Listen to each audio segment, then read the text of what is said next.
Vamos lá, continuando sobre a raiva. E veio uma pergunta para mim relacionada à raiva muito, muito interessante, que é o seguinte: se eu estiver com raiva e, e explodir com alguém ou com alguma coisa, eu vou conseguir me livrar dessa raiva? Eu consigo me livrar dessa raiva, por exemplo, indo para um estádio de futebol e gritando lá, feito um louco no estádio, ou batendo em alguma coisa. Eu vou conseguir descarregar a minha raiva ou descarregar com alguém, né? Essa foi a pergunta. Então a resposta é o seguinte, a resposta é não. Você não vai conseguir descarregar raiva nenhuma. Raiva não se descarrega. A raiva, ela se mantém dentro de você. E se esse processo for agressivo com outras pessoas, isso também pode gerar um trauma ainda maior, né? Pode piorar a situação. Porque além da raiva, virá sentimento de culpa, ressentimento e remorso. Isso vai machucar você ainda mais. Então não é legal. Raiva não se resolve dessa forma. Se você está num processo de raiva e quer livrar-se dela, a pior maneira de se fazer isso é querendo estourar com alguém ou com alguma coisa, tá? Não existe esse negócio de, eu vou lá, vou bater no saco e vou me livrar da raiva. Não. Esse processo de bater no saco vai levar você a sentir o teu poder, se essa for a tua intenção. Isso sim, vai fazer diferença, tá? A gente aprende isso no limite. Se você for para o limite ou foi no limite, você vai entender que esse processo vai ajudar você a, a observar o teu poder, não livrar-se da raiva. Eu, quando criança, quando eu tinha por volta de 5 anos de idade, 5 para 6, eu acho, eu morava no interior de São Paulo, na cidade de Batatais, uma cidade pequenininha, lá no interior, fica próximo de Ribeirão Preto. Eu gostava de ir num parquinho que tinha perto de casa. Era o parquinho que era anexo à escola que eu estudava. Eu ia a pé até lá e entrava nesse parquinho. Nesse parquinho tinha um escorregador. E tinha várias crianças que subiam no escorregador. Era o escorregador naquela época era de lata, né? Daquele de latão, sei lá. Aqueles que quando escorregava queimava a perna. Era aquele tipo de escorregador.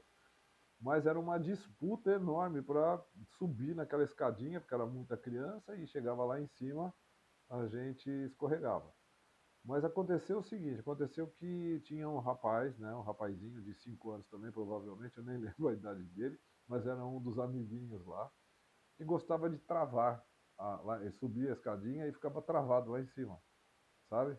Não deixava ninguém escorregar, sabe? Tipo assim, eu sou poderoso, não quero deixar ninguém escorregar nesse escorregador.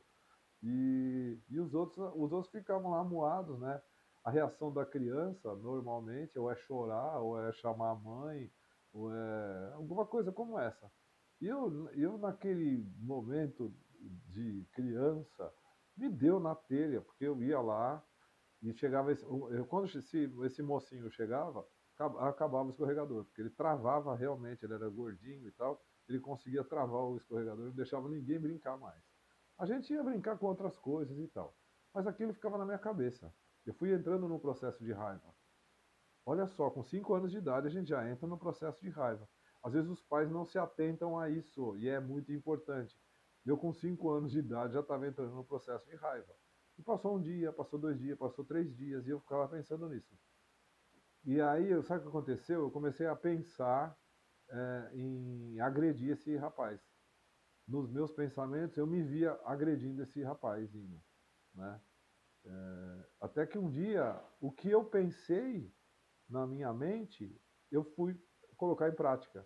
Eu subi no escorregador, ele estava lá travado, o elevador escorregadorzinho, e eu dei um soquinho na cara desse menino. A criança tem dente de leite. E eu acho que ele devia ter um lá que estava meio mole, o dente caiu, o dentinho dele. Ele saiu chorando com o dente na mão. E aí destravou o escorregador. A criançada fez a maior festa, porque eu tinha feito esse rapazinho sair de lá do escorregador. Na verdade, eu via todo mundo fazendo a maior festa e tal, porque eu consegui tirar o rapaz lá do escorregador, mas eu comecei a me sentir mal, eu comecei a me sentir com remorso, eu comecei a me sentir culpado. eu entrei num processo de ressentimento comigo mesmo, por ter feito aquilo que eu fiz. Então, tudo bem, o escorregadorzinho ficou liberado. As outras, eu virei um ídolo da criançada porque eu consegui destravar o escorregadorzinho. Mas a minha vida, a partir desse momento, passou a ser um inferno na escola. Porque os professores todos começaram a me julgar como sendo agressivo, é, a, as mães das crianças, a mãe dessa criança que eu briguei, né, acabou fazendo reclamação na diretoria, bom, enfim. Aí existem várias outras histórias para contar para você que aconteceram na minha vida por causa da raiva que começou nesse exato momento, tá? Então cuidado com essa história de vou explodir para... Não, a raiva não se lidera, não se comanda, não se é, lida dessa forma. Não é agredindo que você vai conseguir conter a sua raiva. Na verdade, é importante você aprender a lidar com ela. Isso a gente aprende muito bem lá no Limite. Procura conhecer o Limite, você que não conhece. Procura participar dos nossos trabalhos, você vai ter um entendimento bem melhor. Além disso, eu vou continuar falando aqui, pode ser que venham mais vídeos, mais respostas a respeito da raiva, que é um assunto muito importante. Muita gente sofre por causa da raiva. Tanto a raiva, as pessoas que explodem, quanto aquelas que nem sabem que possuem raiva, tá? Essa é a pior situação, é a pessoa não saber que possui uma raiva reprimida. Eu quero ver se depois eu faço um vídeo falando somente a respeito desse assunto. Raiva reprimida é pior ainda do que você ter uma raiva explosiva. Até o próximo vídeo, um beijão no coração.